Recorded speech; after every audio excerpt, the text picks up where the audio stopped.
bahwa Malaysia tidak menandatangani. Memang Malaysia teruskan seperti hari ini. Malaysia boleh mengekspor, Malaysia dapat pelaburan asing, karena semua negara TPP sudah ada dalam World Trade Organization. Dan di situ Amerika Serikat sudah tidak boleh naikkan dia punya tarif foreksta lebih dari 3% saja, termasuk untuk barang-barang dari Malaysia. Dan di TPP, walaupun tarif Amerika Serikat akan dihapuskan, itu untuk dapat tarif 0% itu harus membuktikan bahwa komputer ini memang dibuat di Malaysia, bukan dibuat di China dan melekat saja label buatan Malaysia di atasnya. Dan kos untuk membuktikan itu sama dengan tarif 5%. Jadi 3% ke 0, tapi naik lagi ke 5% untuk membuktikan, kos membuktikan bahwa ini memang buatan Malaysia. Dan Malaysia sudah ada perjanjian perdagangan bebas dengan semua negara di TPP kecuali 4. 4 negara itu adalah Amerika Serikat, Kanada, Peru, dan Meksiko. Dan antara mereka memang Amerika Serikat adalah pasar besar. Tetapi kalau Malaysia tidak masuk ke TPP, Amerika Serikat tidak boleh naikkan tarif Amerika untuk barang Malaysia lebih dari 3% karena memang itu maksimum yang diikat secara purata di World Trade Organization. Jadi mereka tidak boleh punish Malaysia untuk tidak menandatangani TPP. Dan sebenarnya itu memang apa yang bisa dilihat di studi PricewaterhouseCoopers yang diminta oleh kerajaan Malaysia yang tadi dibilang.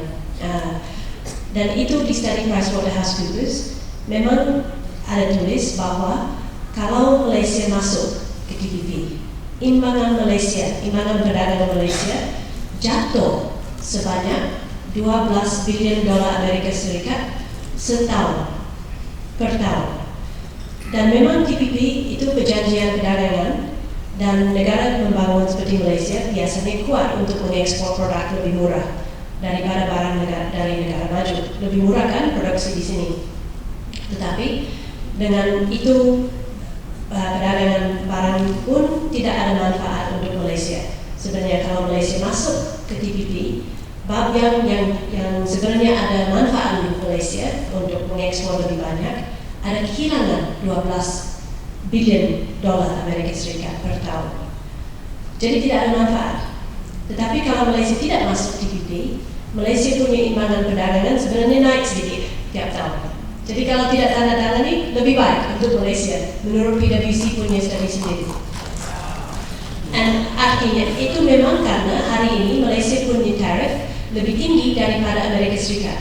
Jadi kalau dua-duanya turun sampai 0, memang Malaysia korbankan lebih banyak kan? Jadi masuk ke Malaysia lebih banyak impor daripada Malaysia punya ekspor ke Amerika Serikat akan naik. Jadi memang PwC benar, imbangan perdagangan Malaysia akan jatuh dengan 12 bilion dolar Amerika Serikat per tahun kalau Malaysia masuk ke TPP. Kalau Malaysia tidak masuk, Malaysia punya imbangan perdagangan akan naik sedikit. Jadi menurut PwC sendiri lebih baik tidak masuk.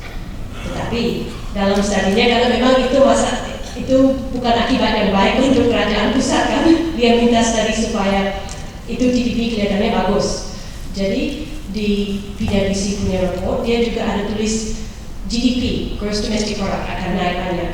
Tapi kalau lihat dia punya metodologinya, 90% keuntungan GDP di laporan PwC itu datang dari andaian saja. Andaian non-tariff measures akan dipotong dengan 50%. Tetapi pertama tidak jelas apa termasuk non-tariff measures-nya. Dia tulis termasuk subsidi. Tetapi di TPP, subsidi tidak dipotong, sebenarnya bisa naik.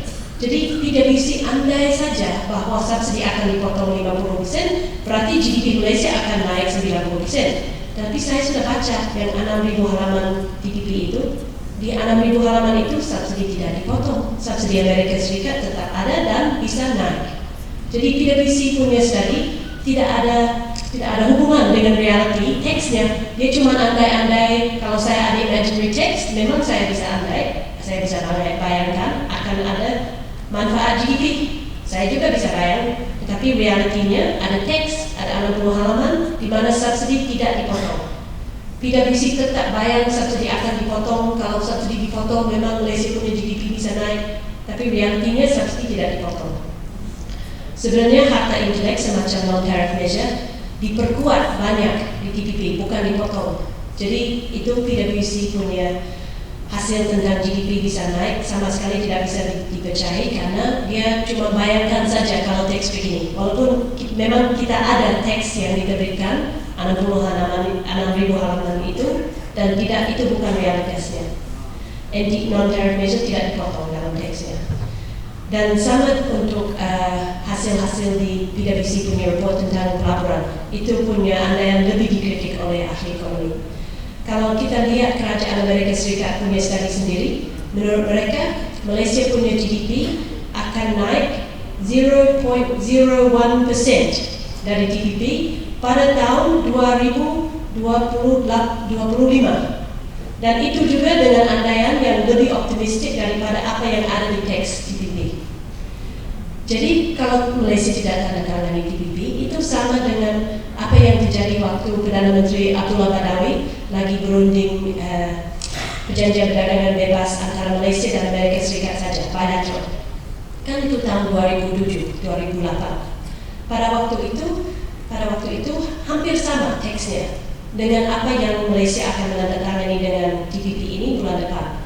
Tetapi sebenarnya TPP kali ini sedikit lebih buruk, worse. Ada bab GLC. Zaman itu dengan Pak La tidak ada bab GLC.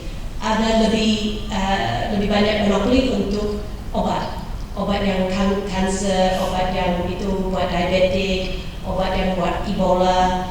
Itu akan lebih mahal untuk lebih lama di TPP daripada zaman dulu waktu ada Pak La.